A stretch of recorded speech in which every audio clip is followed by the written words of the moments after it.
Hello, I am Takoish and welcome to the video. Today I will be covering if the Ball of Hurt is a good weapon in Terraria, but before I talk about it, I would just like to state that any weapon obtained from a Shadow Orb is an excellent weapon as long as you've obtained it very early game. Okay, but enough of that, and now on to me covering if the Ball of Hurt is a good weapon in Terraria, in 3 categories. General use as a weapon, the single target DPS, which I should just call boss fights at this point, then finally, crowd control. First off, for general use as a weapon, the spin attack gives you is very good against bats. A bat will most likely just run up to you, and as long as you're dealing with a cave bat or an ice bat, you will defeat them without taking damage. You will take around 2 hits from a hell bat though, so be wary of that. The throw attack does a very good job at dealing with basic walking enemies like skeletons or pretty much everything in the goblin army. One other thing that I would like to note is that if a worm type enemy gets within a 50-mile radius of it, it pretty much just explodes because of how great this weapon is against worms.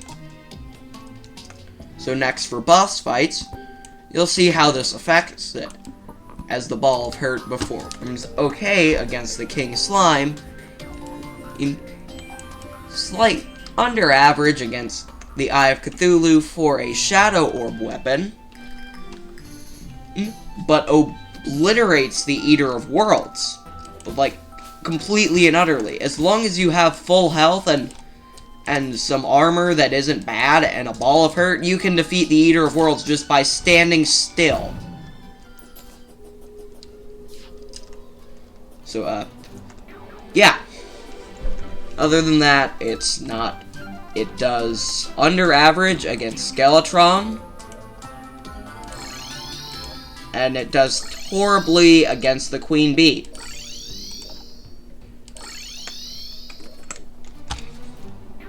Now finally, for crowd control, yeah, the Ball of Hurt is good.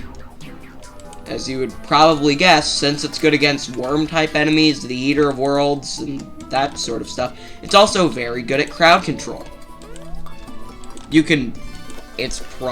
It's easily the best weapon in the game, even for dealing with an early goblin army, and it does a very nice job of dealing with slime rains if you get one of those. So now, finally, for my general opinion, this is the best weapon in the game to deal with the Eater of Worlds as long as you are A, not weird like me and defeat Skeletron right after Eye of Cthulhu with skipping King Slime and Eater of Worlds, then to come back to it later with more power for gear, and B, didn't find a water bolt at the dungeon entrance, which at this point it is very rare if you're not in 1.3. One final thing I would like to note is that the weapon goes into its main throw attack when you release your click rather than when you click. While it's a normal weapon, you attack when you click.